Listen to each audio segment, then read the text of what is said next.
Hello বন্ধুরা, welcome to only sports booth. তো তোমরা থাম্বনেলটা দেখে বুঝেই গেছো ভিডিওটা কী বিষয় হতে চলেছে। তো এই বিষয়ে কিছু আলোচনা করে নেবো। তো ভিডিওটি সবাই শেষ অবধি দেখো, আর চ্যানেলে নতুন থাকলে চ্যানেলটি সাবস্ক্রাইব করে পাশে থেকে বেল আইকনটি অন করে পাশে থেকো। তো তোমাদের অনেকদিন আগের ভিডিওতে জানিয়েছিলাম যে ধীরাজ সিং মোহনবাগানে আসতে চলেছে। তো ধীরাজ সিংকে মোহনবাগান অফিসিয়ালি সই করিয়ে নিল এবং ধীরাজ সিংকে মোহনবাগান 1 বছরের চুক্তিতে সই করিয়ে নিল। যেহেতু মোহনবাগানে বিশালকাইতের কোনো ব্যাকআপ গোলকিপার নেই, তো সেই জায়গায় ধীরাজ সিংকে বিশালকাইতের ব্যাকআপ গোলকিপার হিসেবে সই করিয়ে নিল মোহনবাগান। তো তার বর্তমান বয়স হচ্ছে 24 বছর এবং সে এর আগেও মোহনবাগানের হয়ে খেলে গেছে এবং আবার তাকে মোহনবাগানের হয়ে ফিরিয়ে আনছে।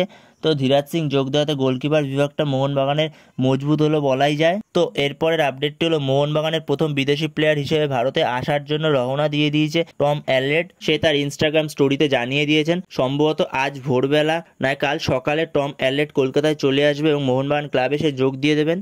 তো এর পরের আপডেটটি হলো আরমান্দো সাদিকুকে নিয়ে। তো আরমান্দো সাদিকুকে নিয়ে আগেই জানিয়েছিলাম যে আরমান্দো সাদিকু এফসি গোয়াতে সই করে নিয়েছে।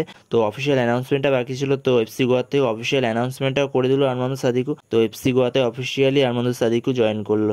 তো এই মরশুমে আমরা আরমান্দো সাদিকুকে এফসি গোয়া জার্সিতে দেখতে পাবো। তো বন্ধুরা, এই ভিডিওতে এই পর্যন্ত। তো ভিডিওটি ভালো লাগলে অবশ্যই লাইক শেয়ার সাবস্ক্রাইব করতে ভুলো না। তো নেক্সট ভিডিওতে দেখা হচ্ছে, ততক্ষণের জন্য বাই বাই।